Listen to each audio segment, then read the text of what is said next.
Andrés Spokojny. Un gusto hablar contigo, Andrés, estar contigo, eh, estar en conjunto y estar hablando contigo, pero yo quiero entrar directo y ponerte una cosa en perspectiva, a ver qué opinas tú. Quiero que uses la cabeza, quiero que nos convenzas desde el Jewish National Founders Network, pero hoy no vienes de ahí, vienes de mucho más, vienes de otra perspectiva y por eso quiero preguntarte. Imagínate un mundo, Andrés, ¿sí?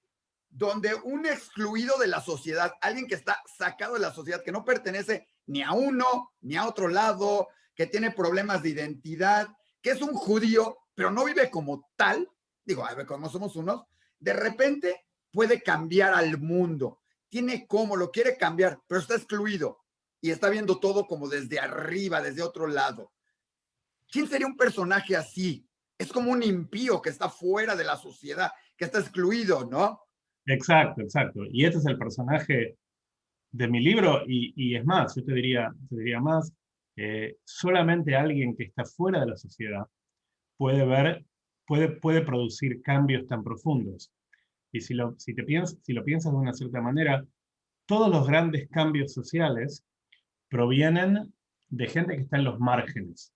Nadie que está en el centro, en el ojo de la tormenta, puede ver con nuevos ojos, ¿no es cierto? Si piensas, Einstein cambia los paradigmas científicos porque es un excluido. Eh, digamos, Copérnico es un excluido, Galileo es un excluido. Es decir, para cambiar la sociedad muchas veces necesitas a alguien que la mire un poco de afuera, que pueda desarrollar una visión crítica de la sociedad y estar, digamos, tener distancia, ¿no es cierto?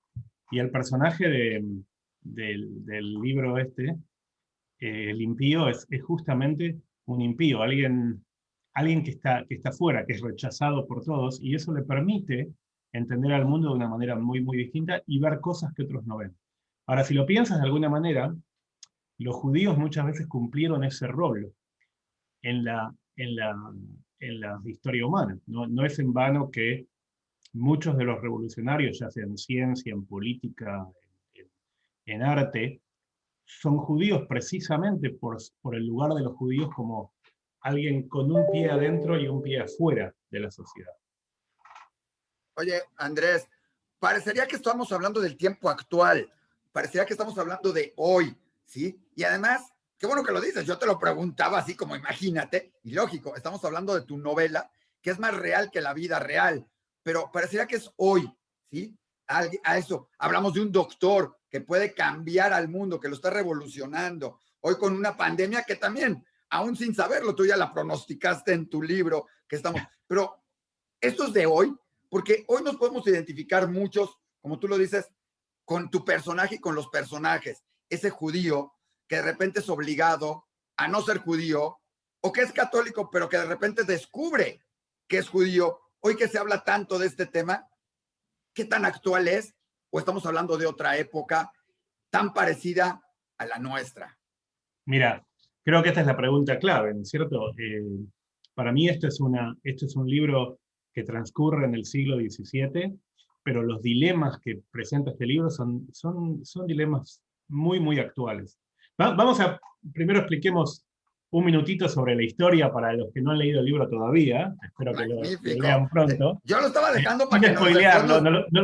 no lo Oye, vamos a spoilear, yo lo pero estaba dejando para que después nos platiques de Juan de Pablo, pero platícanos, ¿quién es Juan de Pablo? de Prado. Juan de De Prado Prado, perdón. es un médico judío español del siglo XVII.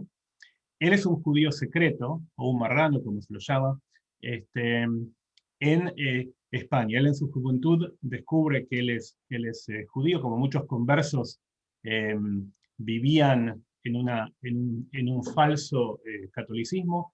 Él se convierte no solamente en un judío secreto, sino en un líder de los judíos secretos en España. Y tiene una vida con muchísimas desventuras, escapándose del Tribunal del Santo Oficio, de la Inquisición, eh, cuestiones, te diría, de un thriller, ¿no es cierto? Cómo él a cada momento se puede escapar de que de que no lo capturen, y él va desarrollando el judaísmo en secreto. Entonces, como bien tú dices, él practica una religión, el catolicismo, en la que no cree, y cree una religión, y cree en una religión en la que no puede practicar, porque estaba prohibido. Él consigue, bueno, y en el libro se cuenta un poco cómo los judíos secretos en España hacían para practicar la religión judía de cierta manera, ¿no es cierto? Y hay, digamos, historias fascinantes que son todas reales, de cómo los judíos se las arreglaban para poder practicar el judaísmo en secreto. Una de las cosas, por ejemplo, cómo aprendes, cómo sabes lo que tienes que hacer. Y la mejor fuente, esta es una paradoja, la mejor fuente de información sobre el judaísmo era precisamente el Santo Oficio, la Inquisición. Sabían Porque, tremendo.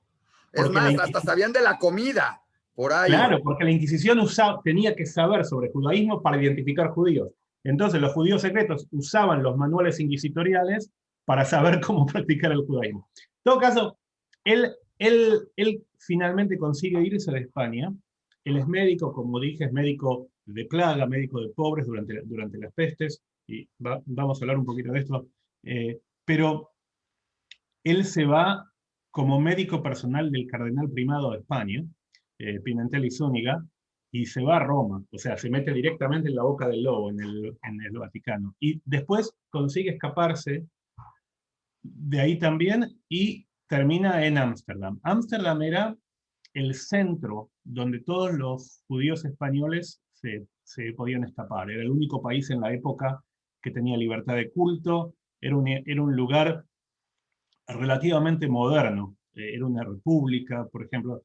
Es decir, en Ámsterdam los judíos pueden volver abiertamente al judaísmo. Entonces se convierte en un centro de los judíos hispano-portugueses, ¿no es cierto? Y hay grandes figuras del judaísmo sefaradí en Ámsterdam y en toda esa zona. Pero cuando él llega a Ámsterdam y puede volver al judaísmo de manera abierta, se da cuenta que no es lo que imaginó, que hay cosas que duda, hay cosas que no lo convencen, y empieza a desarrollar ideas filosóficas que se llaman deístas, el deísmo. Y tiene esas ideas que son ideas más que nada sobre la naturaleza de Dios, sobre la naturaleza del hombre. Él cree, por ejemplo, que Dios es no este personaje antropomórfico de la Biblia, sino un sistema de leyes naturales y físicas. Él dice, Deus sive natura, o sea, Dios es las leyes de la naturaleza, que es una mentalidad bastante moderna, pero en esa época era revolucionaria. O sea, eso como que en esa época no debe haber sido revolucionario, debe haber sido como hereje total, como tú lo dices, un impío en Hereje, ese sentido. Por eso de ahí el nombre. hereje Porque total. pensar así, además como doctor, cuando a los doctores también se basaban mucho en religión o se basaban mucho en pensar que Dios lo va a solucionar. O sea, era como, esto es porque es así y no había la ciencia. Hoy, aún con la ciencia que tenemos, seguimos en un momento dado esperanzados que Dios es el que lo resuelva y el doctor es la mano de Dios en muchos casos. Entonces, esto es tan real como doctor, como judío, como católico, como marrano, o sea, como se les denominaba en eso entonces, ¿sí? Para todo mundo, Sí, ¿no? claro, lo de la ciencia es justamente, tú vas dando el clavo con eso, digamos, el tema de la ciencia y de la medicina es dónde radica el saber. El saber radica en la verdad revelada que recibimos de la Biblia, que recibimos de los sabios antiguos, o en la propia experimentación. En el libro hay un pasaje que son cosas reales que han sucedido, donde los estudiantes, digamos, analizaban un cuerpo y se daban cuenta que lo que habían dicho algunos antiguos sabios sobre el cuerpo era falso. Y los profesores, en vez de decirles, sí, tienes razón, decían, no, no, no, tú no puedes confiar más en tus ojos que en la palabra de Dios. O que en la palabra de los antiguos sabios, ¿no? Por ejemplo, mira, Aristóteles había dicho que las mujeres tenían menos dientes que los hombres. Y eso es, lo único que hay que hacer es contar para darse cuenta que no es cierto. Y sin embargo, nadie había contado, porque si Aristóteles lo dice, Aristóteles lo dice. Toda esta actitud de no dudar de la verdad revelada es lo que Prado viene a romper. Claro, no es el único, ¿no es cierto? Estaba Galileo, estaba Descartes también, pero él cree en la duda radical. Él dice, yo no voy a aceptar ninguna verdad como verdad revelada, la voy a cuestionar, voy a dudar y voy a buscar mi propia verdad, lo cual es una actitud sumamente moderna. Nada más que hace 300, 400 años, esa actitud te llevaba a la hoguera. Ahora, pero volviendo a la historia de él cuando llega a Ámsterdam desarrolla esas ideas deístas, y conoce a un joven tímido estudiante modelo que se llama Baruch Spinoza. Justo de él te iba a decir, porque estabas diciendo, habría grandes filósofos, Descartes, estabas hablando de, y te iba a decir, oye, si hablamos de medicina y hablamos de todo eso, tendría que haber estado apareciendo por ahí Baruch Spinoza, ¿verdad? Claro, Justo nos dices. y la gran contribución de Prado justamente es que él es quien forma a Spinoza. Claro que Spinoza es mucho más inteligente que él y mucho más metódico. Entonces Spinoza toma las ideas de Prado y las convierte en un sistema filosófico muy bien armado y escribe libros y etc. Entonces,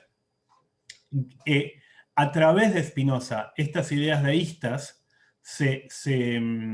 digamos, pasan al mundo y se convierten en la base de la filosofía moderna occidental. Y por eso yo digo en el libro que Prado es uno de los padres olvidados de la modernidad, porque gracias a él tenemos todas las teorías spinozistas y lo que siguió a partir de ahí. Pero hay algo que es aún más interesante en Prado que en Spinoza.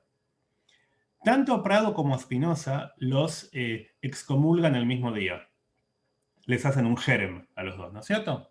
Ahora, Spinoza, cuando lo excomulgan, él lo vive como una liberación. Él dice, a mí, yo no soy religioso, a mí no me importa, yo no creo. Ser parte del pueblo judío me es indistinto. Entonces, él acepta el jerem, él no lo pelea. Prado es una cosa interesante. Prado dice, no, yo no acepto el jerem porque yo reivindico mi derecho de reinterpretar el judaísmo de acuerdo a mis propias ideas. Es decir, en eso también es moderno, porque hoy en día todos los judíos reivindicamos el mismo derecho. Decimos, nosotros digamos, interpretar el judaísmo a nuestra propia manera. Pero hace 300 años no era tan obvio, no era nada obvio. Aún hoy es un conflicto de intereses y de mentalidad que tenemos todo mundo. O sea, esas faltas de identidad o esa sobreidentidad. El otro día alguien me dijo, es que no es que te falte identidad, es que tienes muchas identidades. Realmente. Entonces, eres argentino, digo, en tu caso, bueno, ni modo, o sea, no todo el mundo, eres argentino, has vives en Estados Unidos, puedes ser americano, puedes ser israelí, eres judío, puedes ser católico, cristiano, padre, esposo, o sea, tenemos muchos roles, muchos papeles. En esa época era muy marcado y todo esto. Entonces, todo lo que nos cuentas, la primera, antes de que nos sigas contando, porque seguramente la gente dirá, bueno, es un documental, es una historia, ya nos va a contar, es un libro de historia.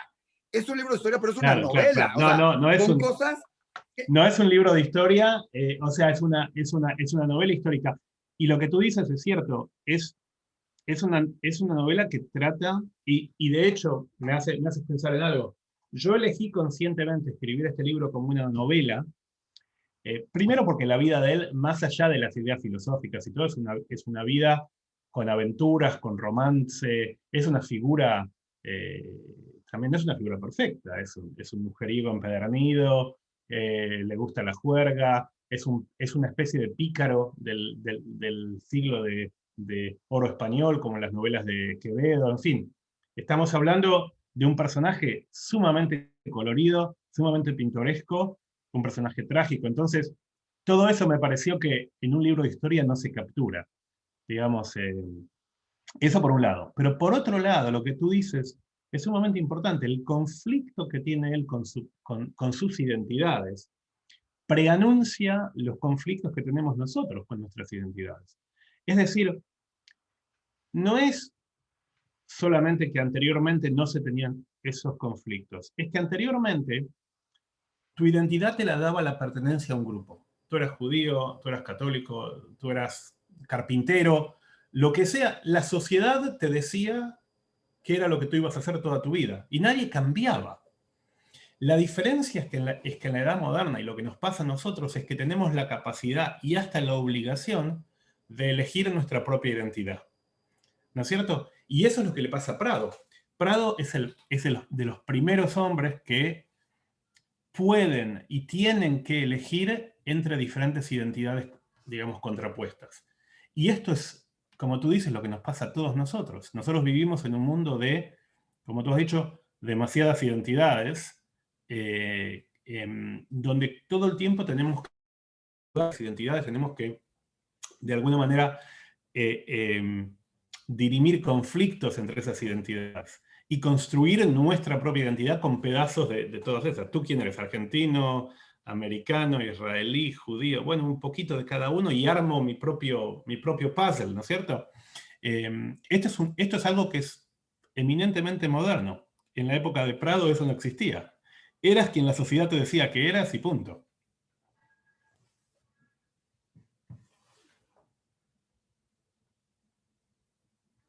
Estás en... El mood. Pero dime algo, todas estas aventuras parecen sacadas, digo, yo no sé si eran realidad, o sea, si así les sucedieron o todavía nos quedamos cortos. ¿Cómo los fuiste averiguando? Porque, o sea, muchos dirán, ay, te metes a internet y encuentras. La realidad es que yo me puse a buscar de Juan de Prado y te sale un general, te sale otro cuate, pero el doctor quedó totalmente en el olvido. ¿Cómo lo lograste encontrar todas estas historias que además identifican, como tú lo decías, a muchos, ya sean judíos, católicos, descendientes, ¿sí? Algunos dicen que está de moda ahora ser descendiente de judíos y encontrarlo por ahí. ¿Cómo lo encontraste? ¿Cómo fuiste armando toda esta novela? Mira, Digo, aparte de lo que tú le fuiste poniendo, claro. ¿no? Mira, me pasó algo muy interesante. Yo encontré el nombre de Juan de Prado en una nota al pie de página en un libro sobre otro tema, que lo mencionaba a Juan de Prado como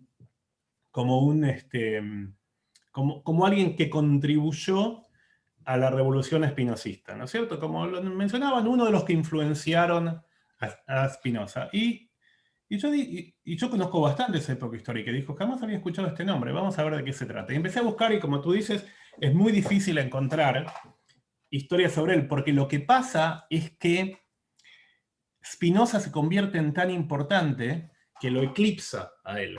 Digamos, completamente la gente dice, bueno, finalmente Spinoza es el que transforma sus ideas en una filosofía organizada, sistemática, entonces con eso la figura de Prado es como que se vuelve no tan relevante. Entonces tuve que hacer una tarea como de detective, ¿no es cierto? De ir buscando retazos de su vida en obras que hablan sobre otros, no sobre él. Hay un solo libro escrito sobre Juan de Prado específicamente, que me costó muchísimo tiempo encontrarlo, pero básicamente era tomar algunos fragmentos en libros sobre otra gente. Por ejemplo, hay un libro súper importante de Joseph Kaplan sobre una figura sefaradí histórica, Baltasar Orobio de Castro, que era amigo de Prado. Entonces, contando la historia de Castro, uno puede adivinar algunas cosas que le habían pasado a Prado.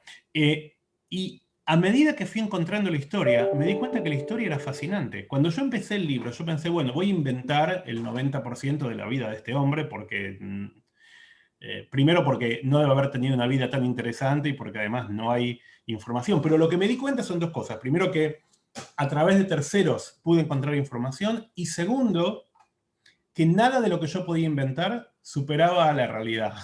Digamos, la realidad superaba la ficción. Cada vez que se me ocurría algo, por ejemplo, un escape de él de la Inquisición, se me ocurría algo y después leía que que la escena real había sido mucho más interesante de lo que yo podía pensar.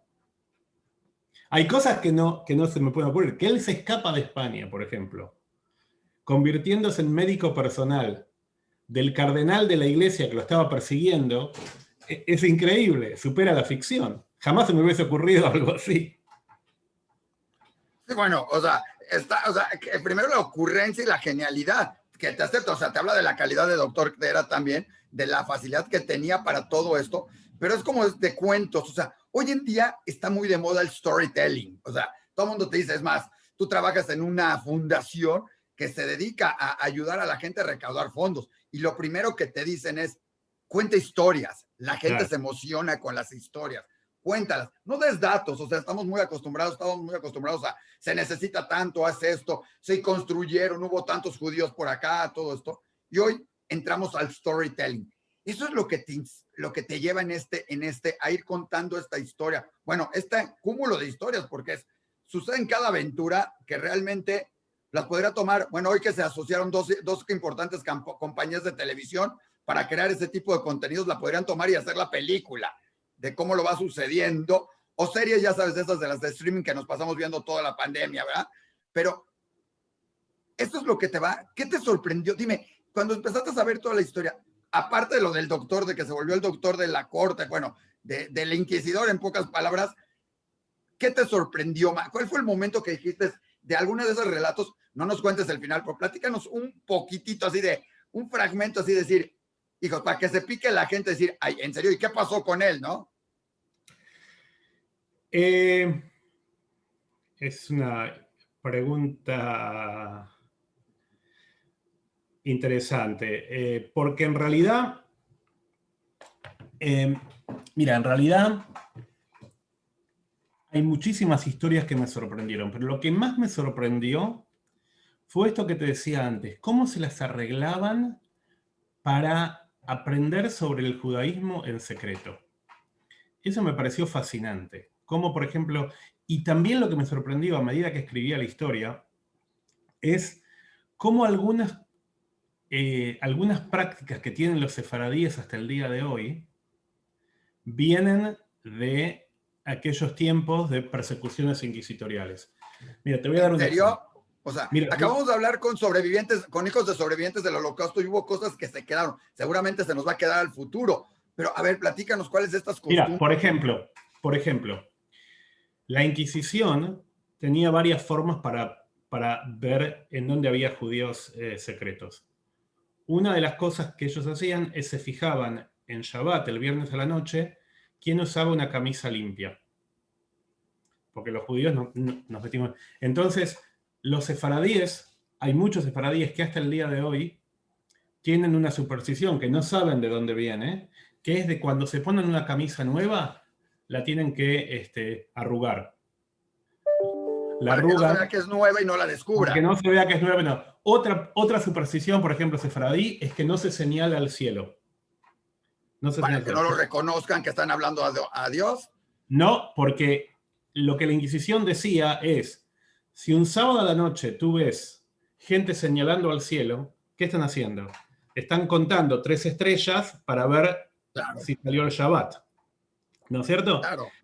Entonces, porque así es como se determina cuando salió Shabbat. Miras al cielo, cuentas 3 estrellas, ya está. Entonces, los judíos sefardíes no señalan al cielo. Otra cosa que hacen los judíos sefardíes, en el Seder de Pesaj, la Agadá no se pone sobre la mesa. En muchas familias se pone sobre el regazo. ¿Por qué? Si alguien miraba por la ventana, era una cena normal. No se veía. Ahora, si miran por la ventana y ven que están leyendo algo, se van a dar cuenta que es una familia que está haciendo un Seder de Pesaj. Es decir, hay muchas formas de cómo practicar una religión en secreto que fueron fascinantes, que fueron historias fascinantes. Después, otra de las historias fascinantes para mí es digamos, el aspecto humano de un mundo en transición. Está toda la historia de los encuentros con la reina de Suecia, por ejemplo, que Wow. hay cosas todo el tema que tú dices de la plaga y de la peste. Yo el libro lo hice antes de la pandemia de COVID, pero hay muchas cosas que fueron... Oye, pero en el libro me tocó, vi por ahí que hablas de la pandemia, que si la leemos, que si agarro ese fragmento y lo leo, pienso que estoy en el 2019 a finales o 2020 a principios, cuando empieza toda esta pandemia. ¿Estoy Y en lo mira que hay, correcto? O sea, Sí, mira que hay algunos dilemas de la época que todavía los tenemos hoy. Hay, por ejemplo, una parte del libro que también es una historia real que pasó. En Sevilla, por ejemplo, los curas quieren hacer una procesión de toda la ciudad para rezar por el fin de la pandemia. Y los me médicos suena dicen, conocido, así al principio me suena conocido, Nueva York, Israel, aquí, vamos a hacer un rezo comunitario para pedirle a Dios que pare. y los médicos dicen, no, justamente eso va a, eh, eso va a esparcir la pandemia mucho más, va a haber contagios, va a haber todo. Y no, y esta cuestión entre creer en la ciencia y creer en la magia de alguna manera, es un tema que está muy presente en la pandemia de hoy. Creer, por ejemplo, creer en las evidencias científicas versus, por un lado, el pensamiento, digamos, religioso que es entender mal lo que es el pensamiento religioso. El pensamiento religioso no es pensamiento científico, trabaja en otra dimensión, ¿no es cierto? No tiene que competir con la ciencia. Pero en esa época, una de las cosas que él dice es que la religión no tiene que intentar explicar cosas científicas. La religión está para otras cosas. Está para hacer preguntas más existenciales, preguntas espirituales y demás. Pero en Me el momento gustó de la eso, me pandemia, gustó. Me gustó eso porque muchos, alguna vez tuvimos la oportunidad de tener aquí en México al que era en ese momento el ministro de Ciencias de Israel. Curiosamente, una persona hiperortodoxa, ¿no? Y la pregunta era, ¿cómo alguien muy ortodoxo, totalmente ortodoxo, pues el ministro de Ciencias? O sea, como que de repente se pelea la ciencia, y lo mismo me sucedió con Ada Yonat, premio Nobel de Química de Israel, que me dijeron todo el mundo, no le preguntes de Dios, o sea, ella es científica. Y cuando empiezas, es una visión muy diferente, hay que poderlo separar y unir al mismo tiempo. Y creo que eso lo haces muy bien en el libro, con este personaje que además tiene que discernir, no nada más con la religión judía, creo que eso es lo interesante, tiene que discernir con las costumbres del catolicismo, del cristianismo, que le están claro, claro, diciendo, claro. aparte no puedes hacer esto, entonces, porque si no me equivoco, en esa época, además, como médico, por las costumbres católicas, creo que es, no podías tocar a los pacientes. O sea, hacías medicina Exactamente. a distancia. Los médicos no podían tocar a los pacientes porque justamente, volviendo a lo que estábamos diciendo antes, la idea era que tú no puedes confiar en tus propios sentidos. Tú cuando analizaban un cuerpo, por ejemplo, lo que te comentaba antes, un profesor le iba a decir, no puedes confiar más en tus ojos que en lo que escribió Aristóteles o en lo que escribió Galeno.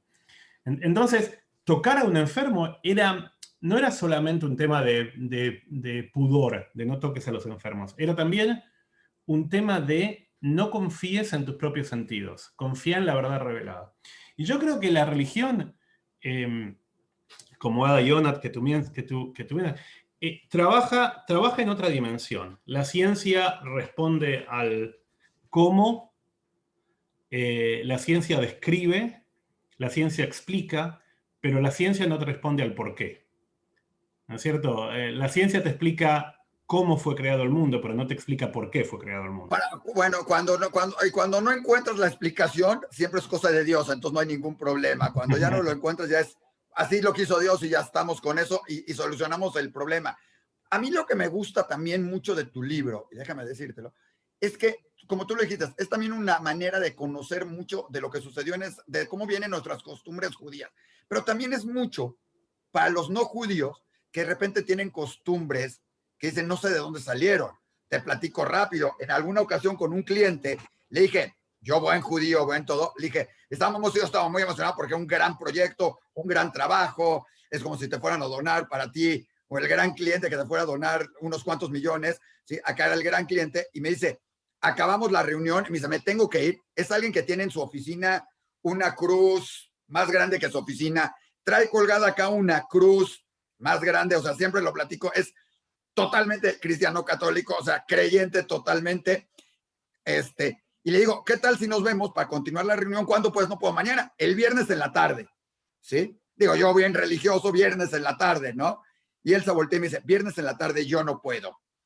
Dijo, Le digo, ¿por? Me dice, no sé, todos los viernes en la tarde cenamos en casa de mi abuela. Diga, qué buena onda. ¿Por qué en viernes? Así es una tradición que ha venido por familias en todo el tiempo. Digo, pues está curioso. Pero bueno, si quieres nos vemos antes. Me dice, no, tengo que llegar a las 7 de la noche. Digo, porque mi abuela prende unas velas. No sé, es costumbre. Prende una vela. ¿Y dónde las prende? Las pone en la ventana y cierra las cortinas. Sí, sí, sí, Y sí. tú, ¿what?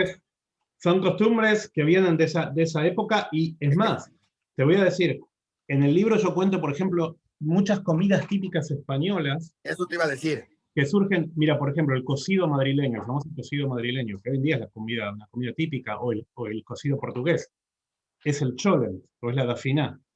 O sea, es el cholent y lo sirven, mismo como se sirve, lo sirven en 3 vuelcos, ¿no es cierto? Nada más que en vez de tener carne, tiene cerdo, digamos, en vez de tener carne de vaca, tiene cerdo. Es decir, hay muchas costumbres, digamos, españolas que... Las calabacitas rellenas me dijeron que también, que era una manera de disimular, que porque si veían que comían calabacitas, era un alimento judío, si no me equivoco. Claro. Las calabacitas eran un alimento judío, pero si las rellenaban, ¿sí? Ya no, porque las rellenaban de carne, que ellos las rellenaban de pavo, o de pollo, o de res, pero parecía que era carne de cerdo, entonces como que disimulaban. Eso, una historiadora muy famosa de comida, de esa Sí, sí, época, sí, nos los sí. platicaba, decías tú, Muchas comidas españolas vienen o de comidas judías o por el contrario, de como la gente le tenía, mismo los católicos, le tenían tanto miedo a, a la Inquisición, trataban de agregar cerdo a todas las comidas para que esté claro que no son judíos. Entonces, toda esta obsesión, por ejemplo, española con el jamón, con el chabugo, con los embutidos, viene también un poco esto de ponerle cerdo a todo, viene un poco de la necesidad de mostrar que no tenían miedo de comer cerdo. Entonces, eso por un lado. Pero por otro lado, hay costumbres, como tú bien dices, gente que enciende velas y no sabe por qué, apellidos, por ejemplo, que muestran claramente un origen converso. Toda la gente que se llama, por ejemplo, aguado. Por ejemplo, aguado quiere decir bautizado, alguien que fue bautizado. Alguien que para mostrar cuán católico era, se cambiaba el nombre a un nombre que quería decir bautizado, me bauticé, aguado. O alguien que se llamaba Sábado o Sabatini. Son todos nombres que muestran un origen converso. El nombre Iglesias, por ejemplo, es un nombre converso, paradójicamente. El nombre Barrios, calle, de la calle, ¿de qué calle? De la calle de los judíos. Barrios, ¿de qué barrio? Del barrio judío, ¿no es cierto? claro. Son todos nombres judíos y mucha gente...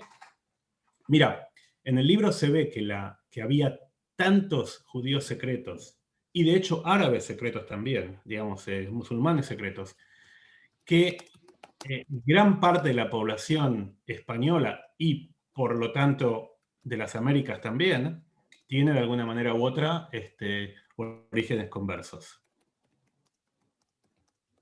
Oye, De hecho, mira, hay ciudades enteras, por ejemplo, en Palma, en Mallorca, están los chuetas, que son todo un pueblo, todo un grupo étnico, digamos, que son todos conversos y se casan entre ellos, son sumamente católicos, sumamente devotos. Tú vas por el barrio de los chuetas y los ves, hay cruces, santos por todos lados, pero se casan entre ellos, tienen costumbres medio raras como esta de las velas que tú cuentas, y se mantienen aparte. Y son un gran porcentaje de la población de Palma son estos chuetas. oye, me encanta que además de este libro de Limpio, ¿sí? El libro de Andrés, ¿sí? Estamos hablando del libro y no estamos hablando del libro. O sea, no te lleva al hablar del libro cuando lo vas leyendo y cuando lo platicas. Es un libro, además, para que lo leas con otros cuates al mismo tiempo, lo puedas platicar, lo puedas oír y decir, a ver, ¿sí? ¿Qué onda con este libro? ¿Te diste cuenta de lo que sucedió acá? ¿Te imaginas? ¿Te acuerdas? Con razón O sea, es un libro que además de ser una novela, te inspira y te introduce a platicar, a identificarte. Seguramente tú te identificaste con tu personaje, seguramente nos identificaremos nosotros con mucho de lo que va sucediendo y la situación en todo esto, ¿no? Es más, al rato voy a hablar con los de la Fundación Hispano-Judía que tan buena labor hacen, a comentarles y que lo vean, pues ya hacemos algo con ellos. Pero es interesantísimo cómo cambias y te hace meterte en esto y en platicar, como dijimos, ya hablamos de comida, de historia, de tradiciones, de judíos, de judíos conversos, de católicos, de marranos, y apenas estamos empezando con un judío que además quedó en el olvido, como decíamos, ¿sí?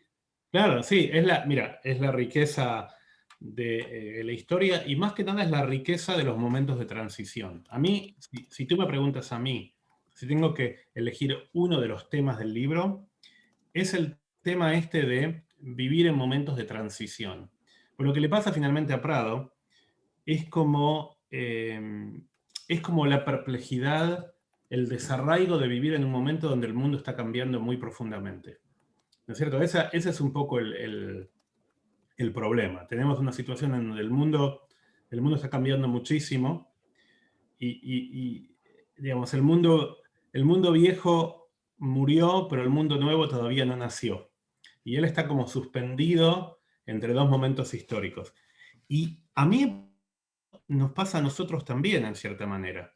Nosotros vivimos en una época, en un mundo que también está en transición, que también está como suspendida entre dos momentos. Tenemos esta sensación que hay cambios políticos, económicos, religiosos, espirituales, y no sabemos bien qué es lo que va a pasar. La pandemia obviamente genera también una sensación de mucho cambio, de mucha inestabilidad. Entonces yo siento que todos estamos un poco como este médico del siglo XVII, como Juan de Prado, flotando entre dos mundos, ¿no es cierto? Entre un mundo viejo que ya no nos representa y un mundo nuevo que todavía no se ha desarrollado por completo. Y es un momento muy interesante, muy creativo, pero también es un momento de mucha angustia, de mucha ansiedad. Muchas de las cosas que están pasando en el mundo, la vuelta, por ejemplo, a los autoritarismos, el antisemitismo, etc., de alguna manera son síntomas de una gran ansiedad. O sea, de una gran ansiedad, de un miedo frente a lo desconocido, frente a un mundo que está cambiando y que no sabemos muy bien cómo manejarlo. Ahí entra la parte importante. Ya platicamos mucho del libro. No hemos platicado ninguna de las aventuras, algunas de las cosas que van sucediendo. Vale la pena. Me cae que está como para ir y dices, ¿cómo le hizo este cuate? O sea, ¿en serio lo resolvió así? ¿Qué sucedió? Aparte de decir, tienes personajes también que son, hijos, el malo, el bueno, el que sucede, como todo esto es una real novela. Olvídense la parte histórica, leerla, la podríamos poner en cualquier momento del planeta, con cualquier momento del pueblo judío y no del pueblo judío, y estaríamos.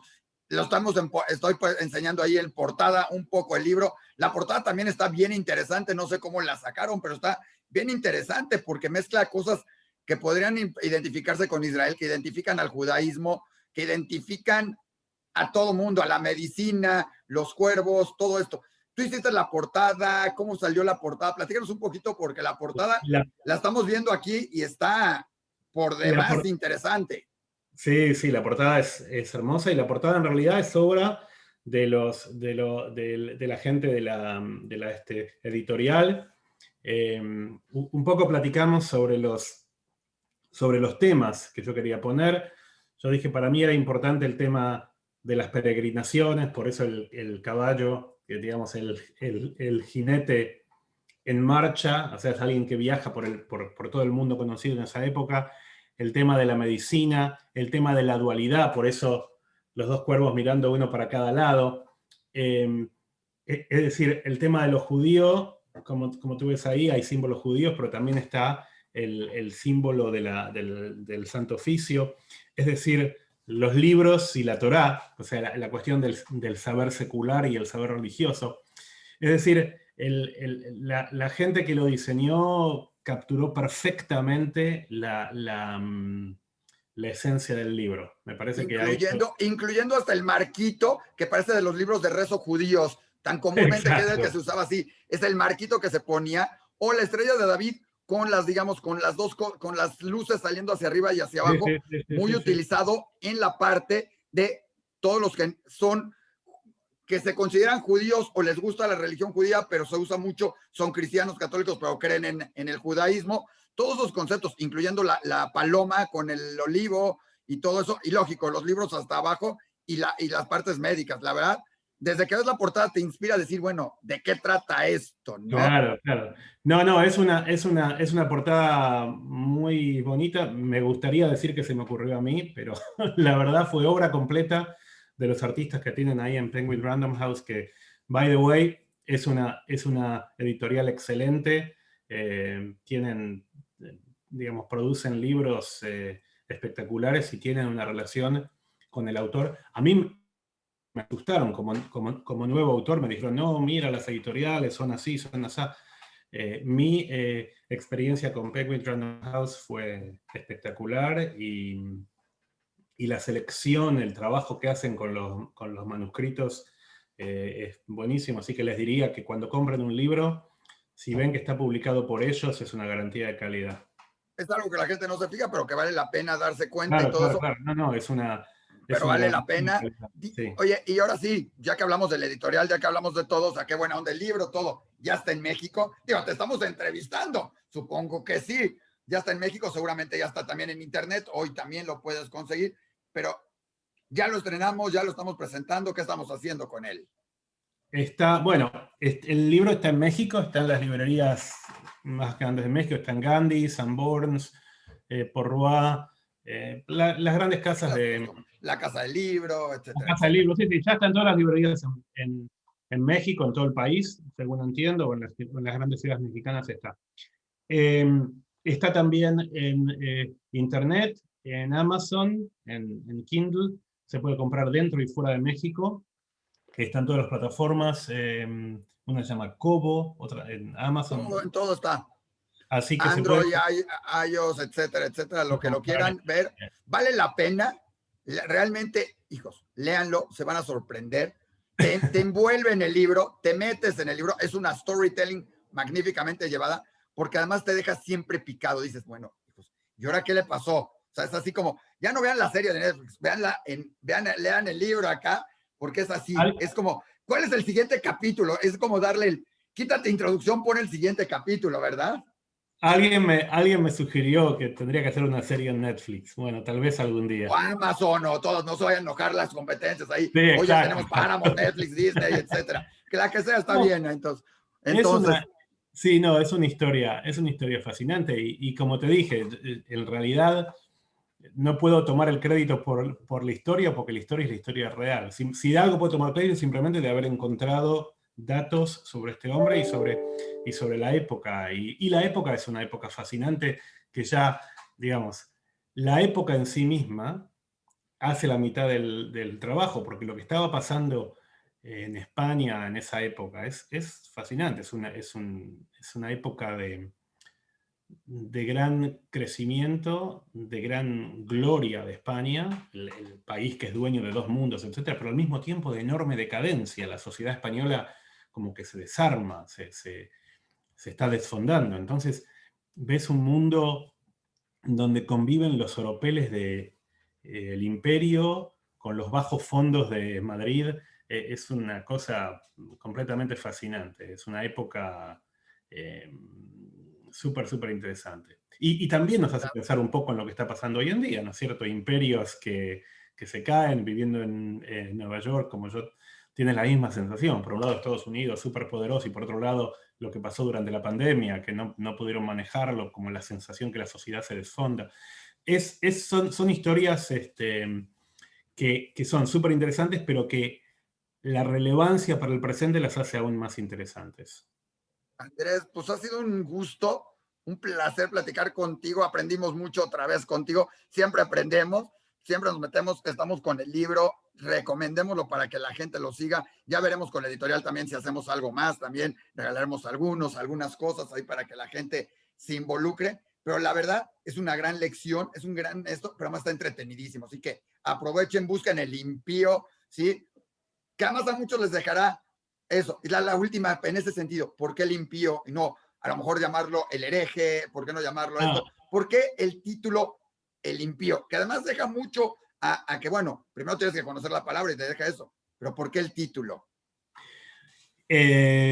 mira, lo cierto es que pensé en El hereje como primer título y en realidad hay muchos libros que tienen ese nombre ya en esa palabra ya en el nombre. Entonces dije, no, está muy visto hereje.